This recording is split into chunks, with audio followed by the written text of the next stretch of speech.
అట్టి 500 సంవత్సరాల తర్వాత భగవంతుడు వాపస్ అయోధ్యకు వస్తున్నాడంటే ఇప్పుడు ఉన్న నరేంద్ర మోడీ గారి పాలన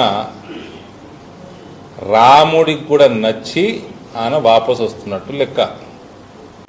భగవంతుణ్ణి ఎవరో తీసుకొస్తేనో రాడు, శ్రీ మహావిష్ణువు అవతారం. ఆయన వాపసు వస్తున్నాడంటే రామరాజ్యానికి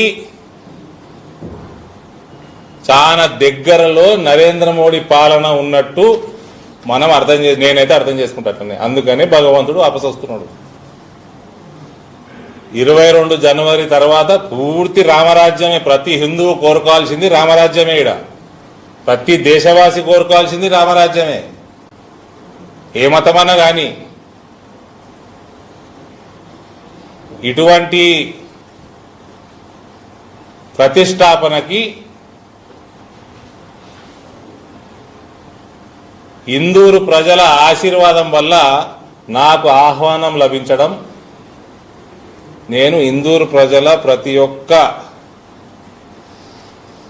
నన్ను ఎన్నుకున్న ఓటర్కి పాదాభివందనం తెలియజేస్తున్నా.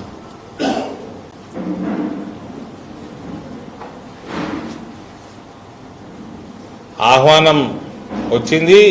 21 నాడు పోతాము, 22 నాడు దర్శనం చేసుకుంటాము, తెల్లారి వాపసు వస్తాము. దీనికోసం ఇందూరు పార్లమెంటు ప్రతి ఒక్క అన్నదమ్ముడికి అక్క చెల్లెలకి నా పాదాభివందనలు తెలియజేస్తాం.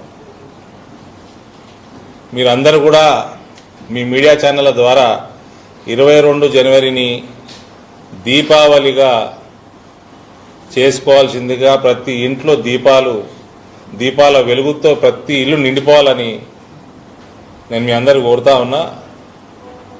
పటాకులు అయితే దీపాల కంటే ఎక్కువ అమ్ముడుపోతున్నాయట.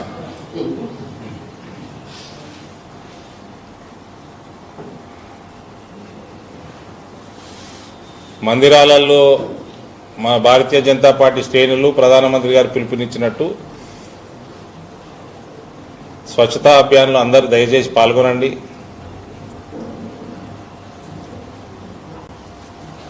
రామరాజ్య స్థాపనకి నేటి నుంచే మనం మిగిలిన జీవితం అంకితం చేసుకుంటాం.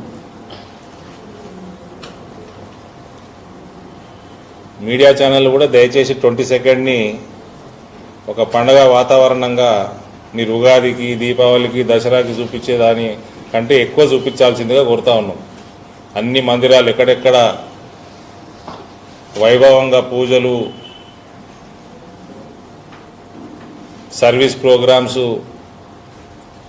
జరుగుతూ ఉన్నాయో దయచేసి అందరూ కూడా కవర్ చేయాల్సిందిగా కోరుతా ఉన్నాం.